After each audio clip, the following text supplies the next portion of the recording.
Okay.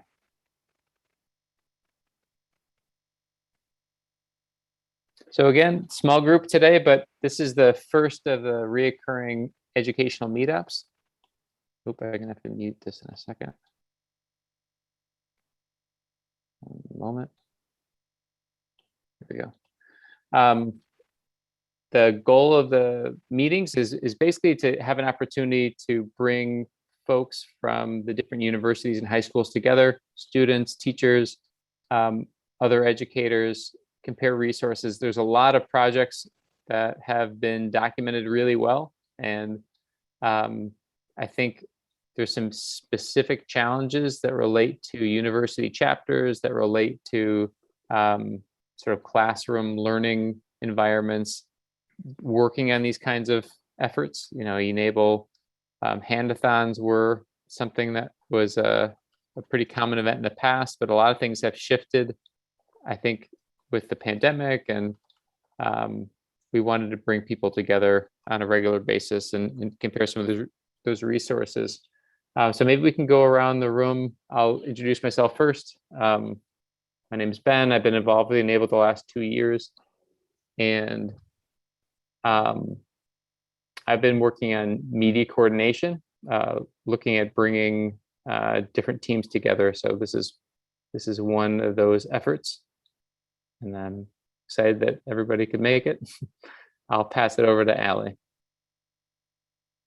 Thanks, Ben. I'm Allie. I just started as the event planning consultant, and I am an MBA student at Brandeis University.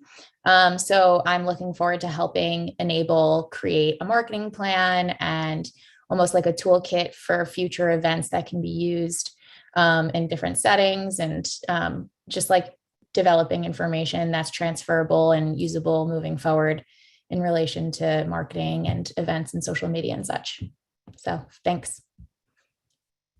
Quick question, Allie, when it comes to events, given our current situation and still dealing with COVID, would you say that the scope of your work will include sort of helping us facilitate online events as well? Yes, definitely. Excellent. Who's next? Should we go to Mohammed? Hi, my name is Mohammed Khan. I'm the president of a student organization at Ohio State called the Accessible Prosthetics Initiative. We recently also became an e-NABLE chapter a few years ago. The purpose of the organization is very similar to e-NABLE, except we're also helping out people get connected with resources in the community and getting them in contact with doctors and clinicians in the Columbus area, at least. Glad I could make at least one of these. Absolutely. So you're working with Dylan Bean? Yeah. Excellent. Excellent. Yeah, we've talked to him before. I guess I'll go next. I'm Jeremy, a longtime e-NABLE volunteer. I do a little bit of everything. I run a business called 3D Universe. We sell 3D printers and materials and stuff, but we also make the assembly materials kits for some of the e-NABLE designs and support the community in other ways. I've done a lot of different kinds of support for the community, most of it behind the scenes, supporting infrastructure, helping to support the hub, which I pretty much built initially, and then e-NABLE Web Central, which my company developed for e-NABLE, and helping to sort of moderate the Enabling the Future websites, just kind of helping all the keep all the online stuff going. I operate a help desk for e-NABLE as part of my company's infrastructure, and have some people helping with that. Just kind of support a lot of the different projects and initiatives that are going on however I can. And let's see a picture here. I don't know who that is. Oh, that's Alexander. Let's have you go next. All right. Hi, everybody. My name is Alexander. I've been with e-NABLE for probably about 8 or 9 months by now, and I'm basically a CAD engineer, and I help around on various projects with 3D design. And that leaves us with John. Still with us, John? Still there. I'm John Shull, co-founder of e-NABLE. I'm sitting off camera next to Ben. I come from an educational background. I'm the only person you'll meet who's had 2 tenured positions at 2 universities and resigned both of them in order to pursue e-NABLE full time.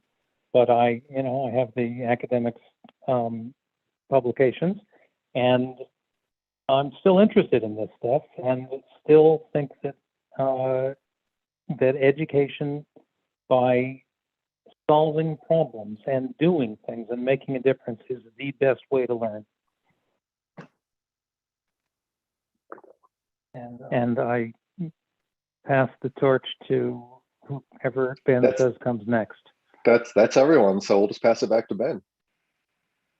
Okay. Great. So there's a couple things that I was hoping that we could chat about today. And maybe some of these would be initial questions for Ali and Mohammed, who are our 2 active students. Alexander, you've since graduated, yes, recently? Yeah, this summer. I'm awaiting my diploma right now. Amazing. Yeah, congratulations. All right, so you're still in the ballpark of this too.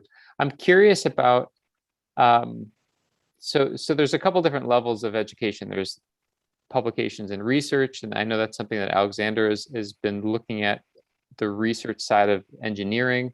There's chapters and the common resources that exist that can be shared. There's sort of some of the skill sets. Maybe a place to start. I'm curious about your chapter, Mohammed. What are the goals of the chapter, and what are some of the challenges that you've had working within a school? Because I know that that can be something. I mean, the structure of the team, does it go up to faculty? Is it just student led? How is it structured, and what are you guys working on? Yeah. So I guess a quick background. So I'm running the Accessible Prosthetics initiative, and that the goals of that organization was to basically increase resources for amputees so that they could get the prosthetic devices that they need. And so we recently became an e-NABLE chapter, so we could provide them 3D printed prosthetics as well. It's entirely student led. We do have faculty working as advisors, kind of working with us to say if we wanted to work with a biomedical engineering professor or get in contact with different companies in the Columbus area, like 3D printing companies or other prosthetic manufacturers, we would contact with them, but it's entirely student led. Some of the projects that we've done are we're still building a few e-NABLE prosthetic arms. The real challenges with that is, well, due to COVID, it's hard just to get in contact with amputees and work with them face to face. So right now we're trying to get a shift into like a bit of a more research side of it, trying to look at the design of the prosthetic arm, and maybe there's some modifications that we can do, such as with the unlimited arm. I think, but version 2.1, if you remember, like the palm has a flat side to it. So maybe if you can add a curvature to it, maybe have it more easily grip like a water bottle or something, that'd be great. Another project that we're working on is community engagement, kind of working with the amputees, listening to their needs and hearing what struggles they have, because some of them might not want to 3D print prosthetics. Some of them just might want to connect with other amputee support groups nearby, and they just don't know how to go about it, or they just want to learn more about this new surgery coming up, or other organizations nearby. So we're kind of connecting them to each other. Then the third project that we're working on is an educational initiative where we're providing resources to amputees about, hey, there are these different types of prosthetic devices that do these different aspects. They might be interested.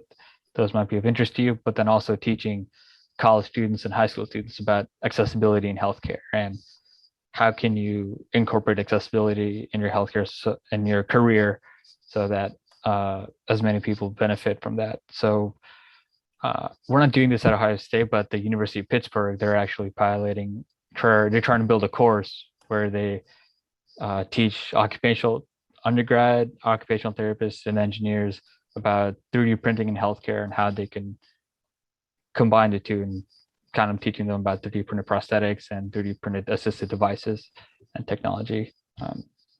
At Ohio State, we're mainly working with high school in New Albany, Ohio, trying to work with high school students there and teaching them about careers in this field and how they can help the community around them. Very cool. There's a lot there. Yeah. You know, in terms of some of these sort of shared resources, this undergrad OT course that you're talking about sounds really interesting. I'd love to get a collection of all the courses that community members have put together. You know, even some kind of a catalog, an open source catalog of these courses would be really wonderful. And that didn't course sound you like said that was necessarily an open source course. That's a course being developed by another university, right? and that's Pittsburgh. Yeah, University of Pittsburgh. There's a Accessible Prosthetic Initiative chapter in Pittsburgh also. So they're the ones working on that. I don't know if they're going to make it like open to everyone, but I think they're just going to pilot it as just for University of Pittsburgh students at the moment. Right. So, Mohammed, so- you mentioned that you were focusing on, you know, getting people access to prosthetics, and then got involved with e-NABLE and started making 3D printed prosthetics. So what were you offering people before the 3D printed prosthetics? What kind of prosthetic solutions were you doing before?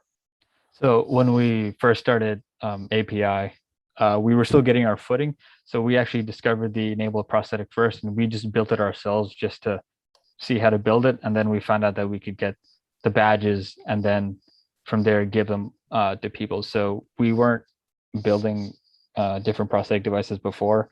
We were still just getting our footing as just an organization at Ohio State. And then we went through e-NABLE prosthetics devices. So yeah. So how many people have you guys actually made prosthetics for? How many finished projects have you guys done so far of any kind? Unfortunately, only one, because we were only as soon as we got in contact with our first ABT, COVID hit, and then that kind of just threw a wrench into everything. So we've been just adjusting for that and trying to work with more ABTs. But yeah. Well, it sounds like. What was that? You first.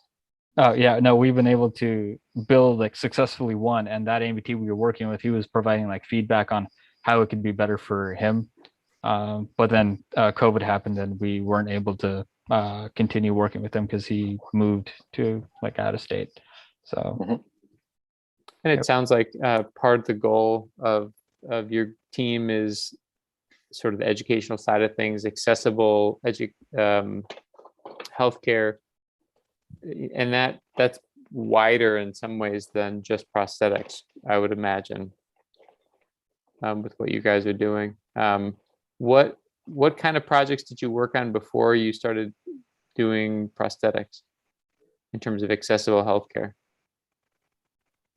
Mainly, we've just since we started this when we were all undergrads, like first year and second year students. Mainly, it was just collecting resources on our website, kind of building a map of maker spaces around campus that we could contact with, and then a list of similar organizations.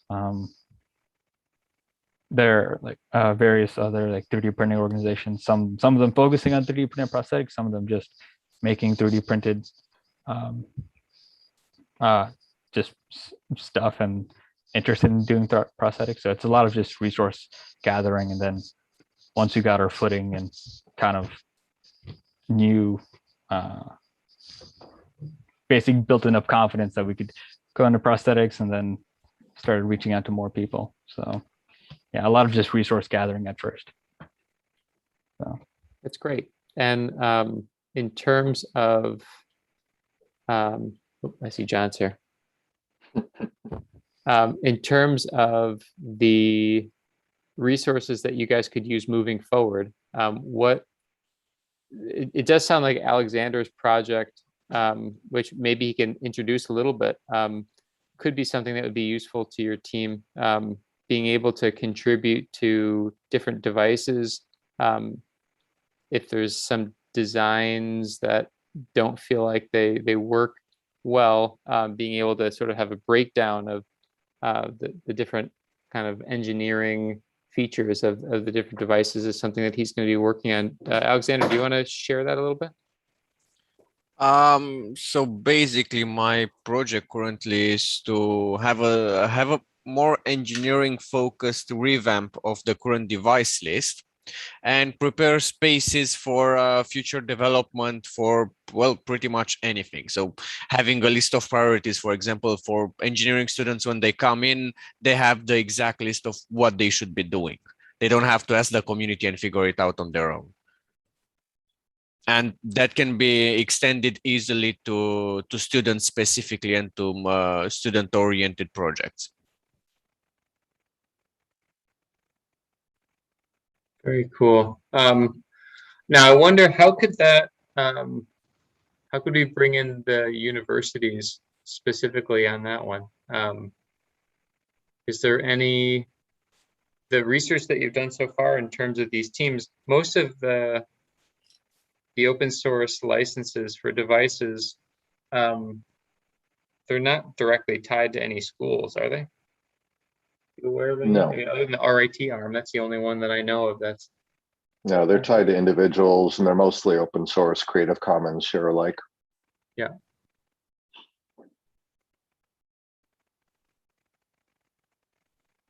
Alexander, did you want to touch on what you put in the chat too? I don't know if people are keeping an eye on that. You want to mention your idea about competitions? Right. So there is such a thing as prosthetic competitions, where basically you have prosthetic users competing at completing various tasks using their prosthetic devices, which of course drives the popularity of certain companies or certain research environments and drives the prosthetic engineering side of it as well. So that might be something that we can do with various universities, just having robotic societies approach these competitions.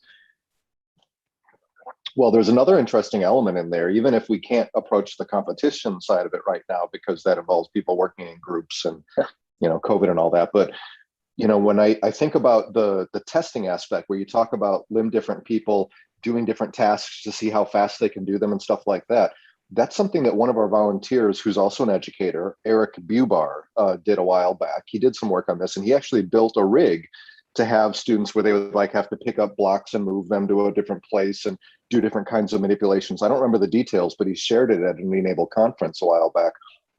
That strikes me as something that is something that some of these educational chapters could help with. That's very visible, helping us to create these sort of protocols. You know, here's you know, something that you can use to have your, you know, your limb different contacts, you know, try this out and see how well they do with the prosthetic that you make them. And we can kind of start to get a better sense of how different designs compare over time, and or even how well one particular design, you know, if it's fit properly and customized properly, they should be able to do these tasks a little bit better than if it wasn't a good fit. So there seems to me to be a lot of value in that kind of, what's the term for that? John, Ben, do you guys know what they call it? We have an empathy arm, right? Okay, but what do we call this kind of testing? I thought there was a name for that.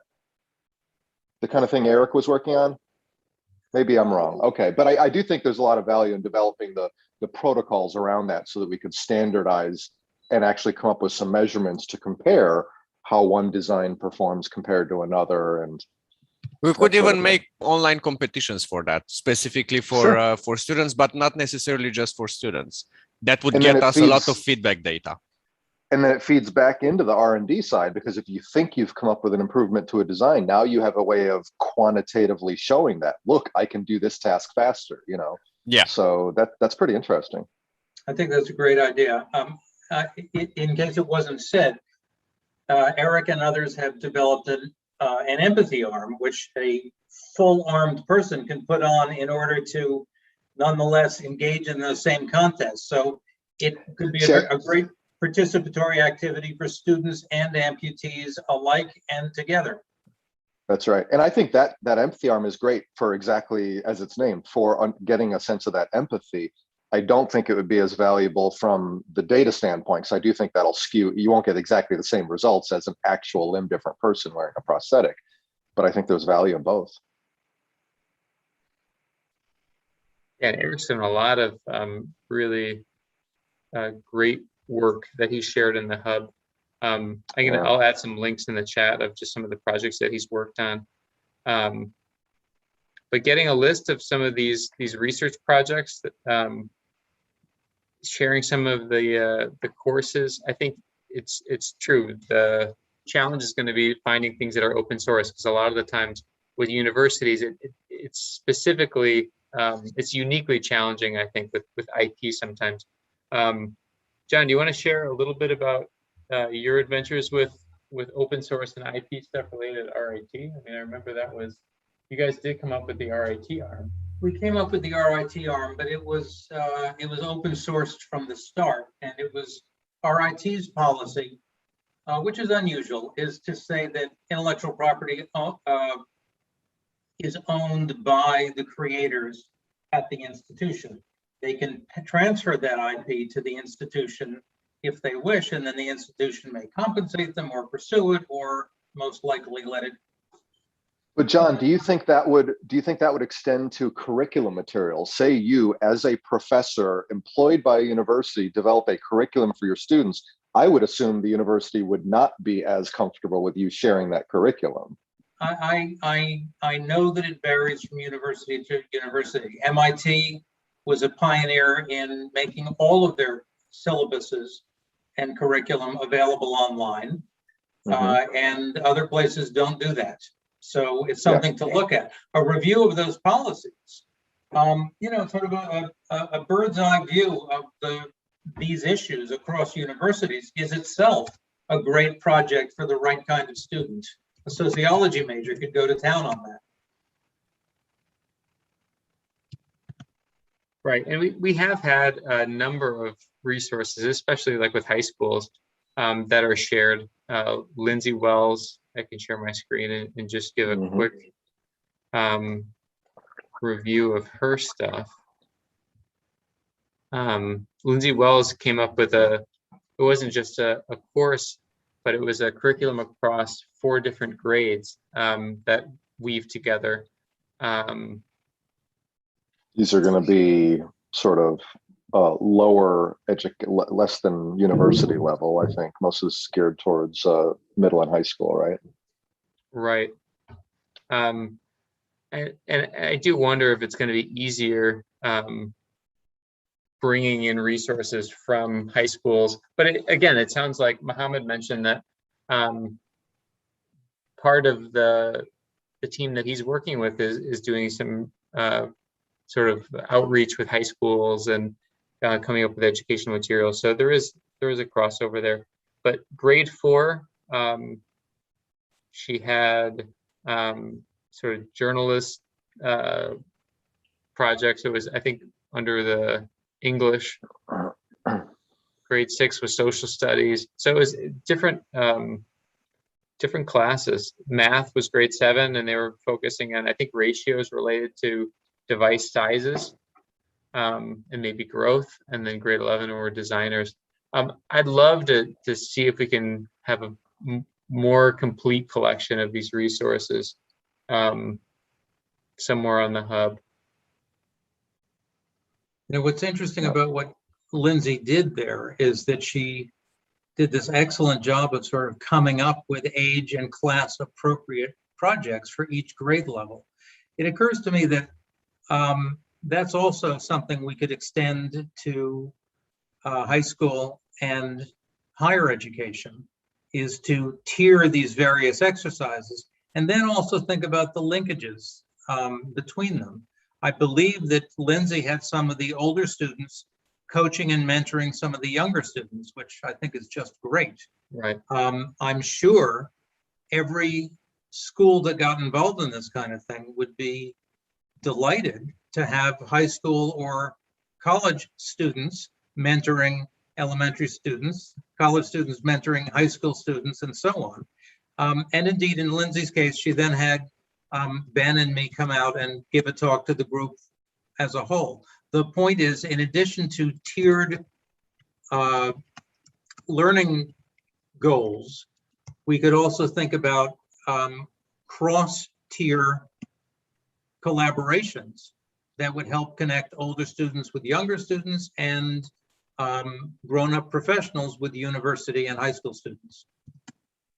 Obviously, someone needs to organize that whole thing, but one of the values of these meetings, even when they're only attended by, one person who's not a regular, is that it gives us a chance to think about this. And by the way, Mohammed, to make it clear that all of these bright ideas that we have end up becoming real when someone says, I think I could do this, and they're in a position to really take it on. So as long as we're talking arms, but putting out the bait. As long as we're talking about these ideas, and this is mainly for Allie's benefit, because I think she's kind of gathering information here. So one of the other ideas we had talked about in the past, Allie, is, as I mentioned, I have a company, 3D Universe. We make the e-NABLE assembly materials kits that a lot of our volunteers use. So we actually buy all the materials in bulk. We hand pack them ourselves, and we've shipped these things all over the world. I've long been thinking about wanting to do a kit specifically for schools. This would be mostly for the lower education, K through 12. A lot of classrooms want to get their kids involved, and usually they want to start with doing a project where they split their kids into groups and they have them make a hand. So I'm thinking about a kit for educators that would include a number of assembly materials kits, all of the, sort of educational or curriculum materials they need to get started, maybe on a flash drive, one fully assembled, demo hand that's already been put together for them, so they kind of can see how it works and how it should, look and all that. We have these big placemats that we've made that they can print out, and we could do some large 11 by 17 printouts of those laminated, that could be included. T-shirts, mugs, things like that. We could put all these things into a package so that you could, send this off to a school and they'd have everything they need to kind of start an e-NABLE program in the classroom, all in a kit. Haven't figured out how to do that yet, mostly because of the hand element, because in order to include one fully assembled e-NABLE device, I need to have an inventory of those hands, and I don't right now. We had a chapter in Atlanta that was starting to collect assembled devices to be kind of distributed where needed, but then COVID hit. I don't know if they're still collecting or not. We got to follow up on that. So if we could figure out a way to get kind of, I don't know, some of our volunteers sending me devices that could be used for this purpose, or somehow figure out a way to get a steady stream of assembled devices for this purpose, everything else about this I could do. So we could come up with a really nice kit for classrooms to get teachers started. Just haven't been able to pull it off yet. So, that's a great idea, Jeremy. And we, of course, have people earning badges by making hands all the time. All of those people have hands. And frankly, I think that's a really interesting way of making good use of the hands that people are building, but don't have someone to give it to. So I think I'm going to wait till Bob Rieger's back, and I want to ask him about the status of this chapter in Atlanta, because if they are, maybe I'm just not aware of it, and they are distributing these hands, I don't want to take away from that, but I suspect they might not be. I suspect we might not really have a solution right now for people to send their unused devices to have them put to use. So I'll follow up on that. John mentioned badges. I wonder if that's something that we can look at together, because I do feel like one of the, Mohammed mentioned badges as well. I think a lot of students, sort of when they first get into the e-NABLE universe, the badges make a lot of sense as the place to start. I'm not sure, we do have a system of badges for makers for each device. But I think when we get to the educational badges, it's pretty slim. I wonder, looking at these together, if we can think about how to develop the badge system to better support some of the activities that we're hoping students and teachers are involved with. So currently, because if you look at all these badges right now, all of these are role badges except for one. Only one of these badges, the one at the bottom there, is actually tied to something that you're doing, that you're producing. So Ben makes a good point. I mean, if we want, the badges are supposed to encourage behaviors. So we only have one badge that's behavior related right now in education. So that is something we should work on. Right. And even the one we have, I'm not sure how I feel about created enabled STEAM curriculum. I like just created enabled curriculum. I mean, most of them are going to be STEAM oriented, but that to me is a little bit more K through 12 suggestive. Right. Yeah. And I think this is, it was created in a couple of years ago. So some of these, I mean, it's clear that we had some older badges that got brought over into the new system, but I would really like to think about the educational chapters as, I mean, we have other chapters in community about like giving presentations and that kind of stuff, which are more sort of behavior related things, but yeah, community speaker or whatever. But I think educational chapters do have some unique roles. You know, One of the developing. ones we just talked about some of the collaboration work, like what Mohammed is doing and working with the high school. Maybe there's a badge for, you know, working with another, kind of crossing those gaps. Right.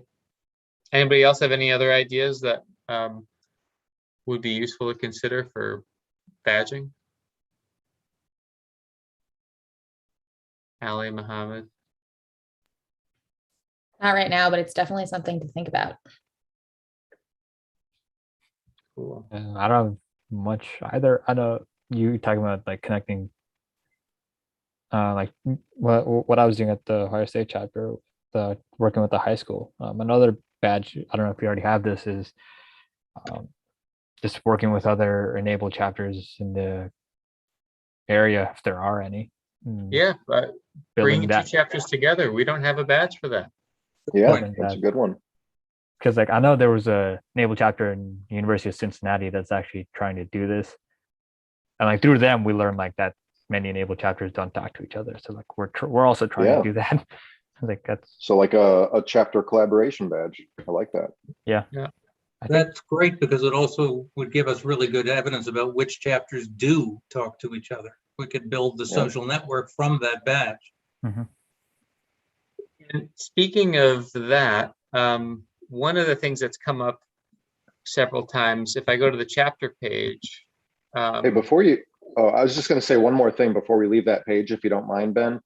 Sure. Given the conversation we've had today about curriculum, I would propose that we think about changing the created enable curriculum badge to a shared enable curriculum badge, because that's really what we want. We want people to share a curriculum. It doesn't really do us a lot of good if they make one and don't share it with anyone. Right. Well, and you know, I wonder if it wouldn't be a really valuable thing for us to, as part of that badge, have a page or a set of resources that talk about open source education. There's a lot of understanding about devices. People say, oh, okay, yes, this is an open source device. But just like Mohammed mentioned, there can be a course all about open source that is not open source. It's owned by a university. It's not something that they can share. The materials are kept only for students. And that's not always the case. I think there's, you know, people like Eric Bubar, John mentioned, are really active in getting the work out, you know, sharing the projects. But I think we have some work ahead of us to show people how to share curriculum, not just a project, but, you know, here's a whole course that other educators can use. It's a good idea. I know some badge explicitly encourages people to understand the open source issues and options. Licensing, even share alike stuff. So our chapter map currently has all chapters on basically they're all the same in terms of being, this is a chapter. We do have the highlights for those that have had a chapter spotlight, but we've talked about having either a different icon or a filter that you could separate out the educational chapters. And I think because we have so many, it really would be valuable.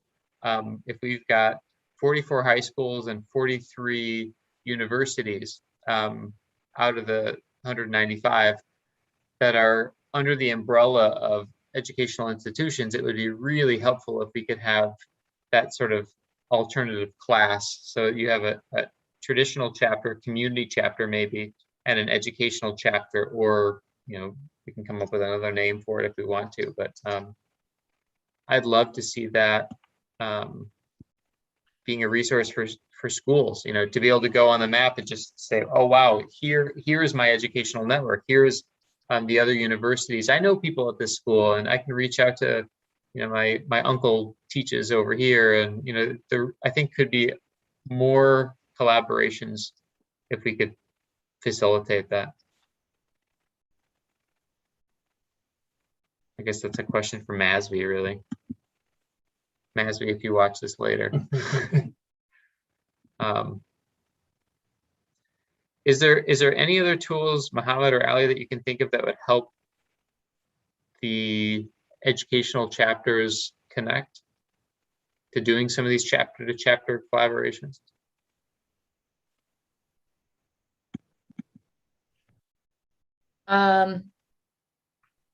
I guess I'm just thinking, is there like a specific spot where different chapters could maybe like write to one another, and there could be like an educational chapter like bulletin in a sense?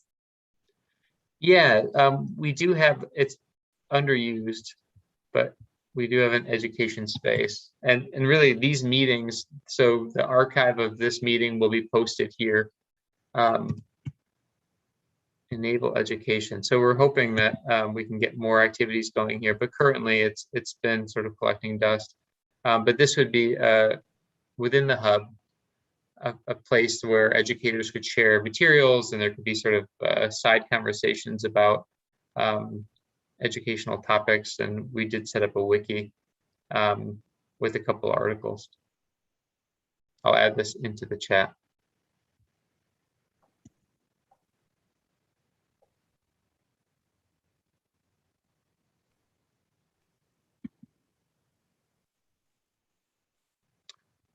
All right.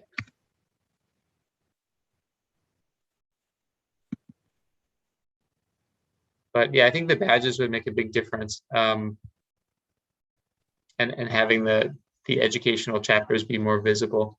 There was conversations last year also about, let me pull this up, creating some sort of a toolkit within the hub.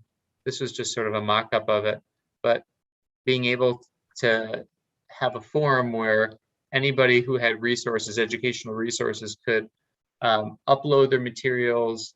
They could think about the subject and the materials that are involved with the activity, the level, the region, the language, and sort of like a an online marketplace, but have it be all open source. So you could be visually going through materials and filtering it in a sort of a straightforward way, and then using tags to sort of start organizing things together. I'd love to work on something like that, but I think before that, it's just going to be making a Google Doc of all the resources. So I don't know, Mohammed, if you're involved with a group of universities, it sounds like Pittsburgh and there's some other folks, Cincinnati, that you've talked to. If you want to start asking around your team to find out what materials you guys have that could be shared with other chapters, educational chapters, or just like you mentioned, this prosthetics, open source prosthetics, was it a class in Pittsburgh?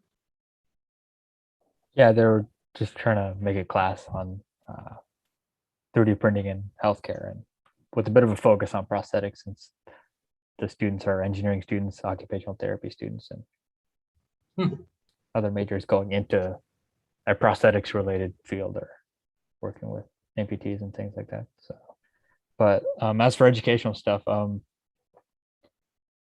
would this be just about like any type of like educational stuff, like like we have a document at the Ohio State chapter of like how to build the unlimited prosthetic arm, just so like our members could read through that and know how to build it on their own. Yeah, also. that'd be great. I mean, those sorts of materials I think could be really great to start collecting what we have. So if you want to talk to your team about which resources you've collected, and I think you mentioned it working with high schools as well. Yeah. We're funny. It's like that high school reached out to us because they saw us on the e-NABLE map. So that was pretty nice.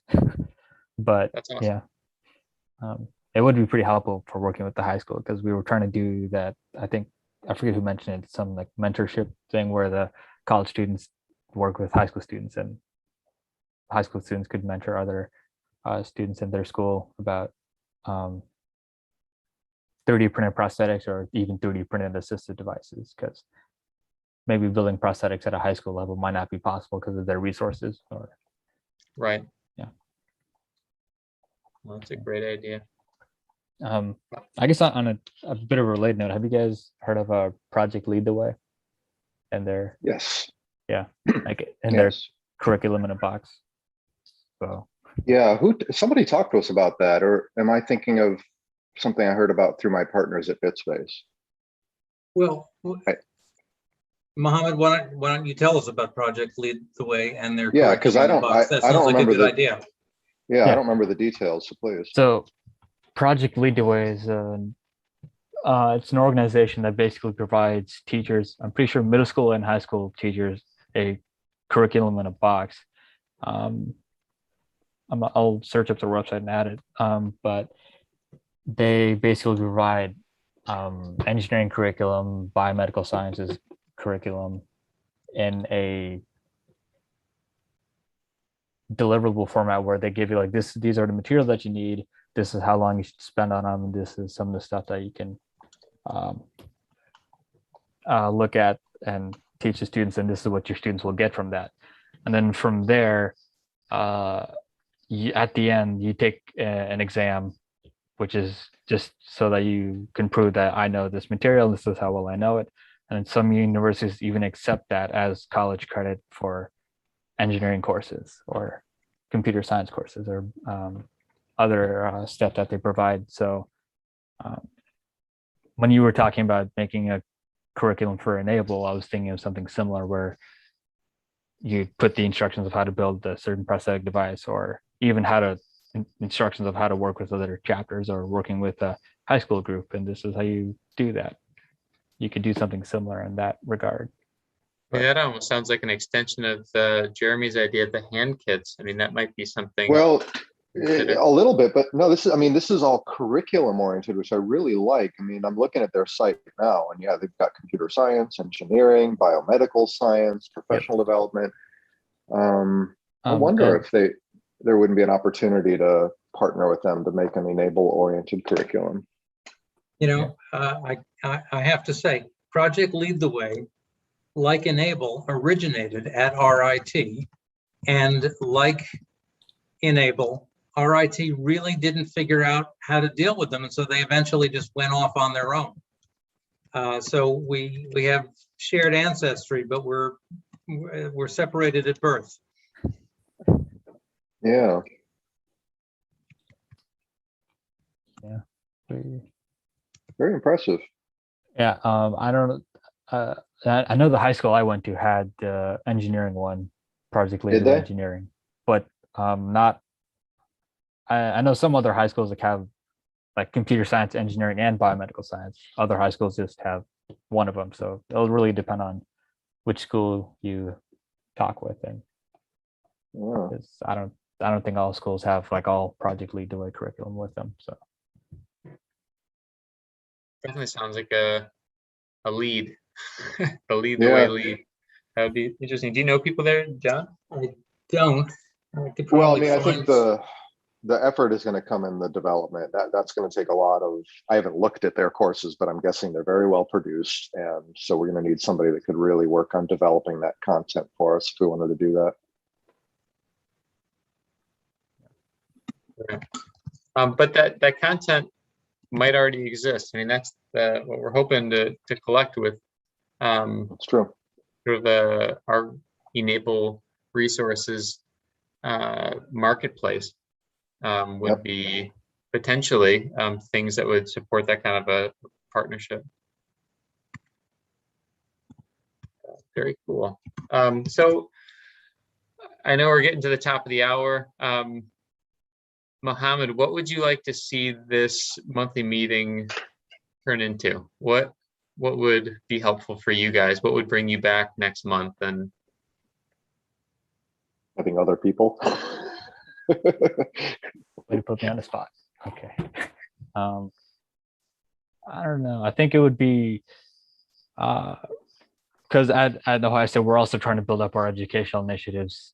It's still a fairly new project group, so I think just getting more ideas on that and how we could help either work with other e-NABLE chapters with us or just working with the APT community. Just ways that we can do that, because right now we're kind of just on our own, just kind of working, just learning as we go on how we can provide educational resources. Right, Yeah. and you are doing this in parallel with lots of other e-NABLE chapters that are in universities and doing it on their own. So we really do want to figure out how to develop synergies and make it easier for you to get this done. Yeah, definitely. And the network that you currently have, it sounds like you're connected to a local high school. Is it just one or several? Just one for right now. So there's yeah, it's just one high school in Columbus, because that was our first high school contact. So I think we're just going to work with them for now, and then if that goes well, take what we did there and maybe try to apply it to other high schools nearby. That's great. And API is also sort of creating a regional network of other chapters that you guys are working with, right? How many chapters is it? For total? API, there are a lot of chapters. There's Or for you guys, I mean. what was it? Are you're working with API at Ohio State? Yeah, so we started off as an API organization, and then we got the e-NABLE chapter badges. So at API, we also have contacts at the University of Pittsburgh, at the University of Maryland, College Park, at the Georgia Tech, a lot of other universities throughout the nation who also want to do similar things to API. So cool. Yeah, working with them would also be helpful. And if you're interested, I could put you in contact with the University of Pittsburgh group that's building that course. I don't know if you want to. Yeah, that'd be wonderful. I was going to mention at the end that following up about that course would be great. And also, if you wanted to reach out to any of the other folks that you're working with to see if they're available for next month, the first Monday of October, it'd be great to have a larger group and be able to go through some things, maybe potentially looking at an event, bring some schools together and some teams and sort of doing a, not necessarily a conference, but being able to present the work that people are doing and cover some shared challenges. Yeah, that'd be great. I just know like a few of the other API chapters haven't. They're still new groups, and I don't think they've gotten the enabled badges to be in the group. So I don't know if this was just specific to people in the e-NABLE hub. Everybody's welcome. Okay. Everybody's welcome here. Yeah. Badges are optional. All right. I'll share the Zoom link with them. And yeah, I mean, we're all working on the same stuff. It's good to share ideas and help each other wherever we can. Sounds great.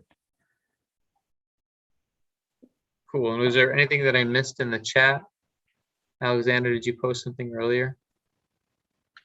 No, I think we've pretty much covered what I wanted to cover. All right. Well, this is the first off. I'm glad that you showed up, Mohammed. It made it a different experience for sure than if it was just us. It's shoot me an email afterwards if you have any other ideas of how to develop this community monthly meeting.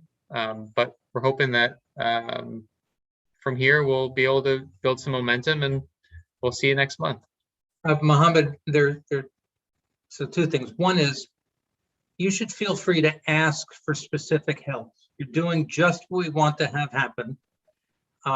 If there's something you wish we could do for you, go ahead and ask. Having said that, don't count on us following through. But it would be really useful to know what you want, and that's really why we're having the meeting. The other thing is, as I say, once in a while, someone asks a question which becomes a whole program, and then it really does go somewhere when someone takes it forward. So feel free to be a squeaky wheel. It's really a pleasure to meet you. Yeah, it was great being. I will follow up on that because I do have a few ideas.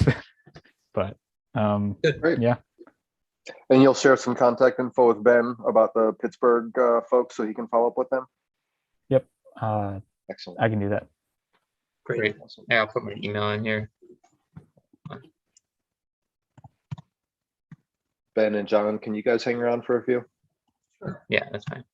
Okay. Oops.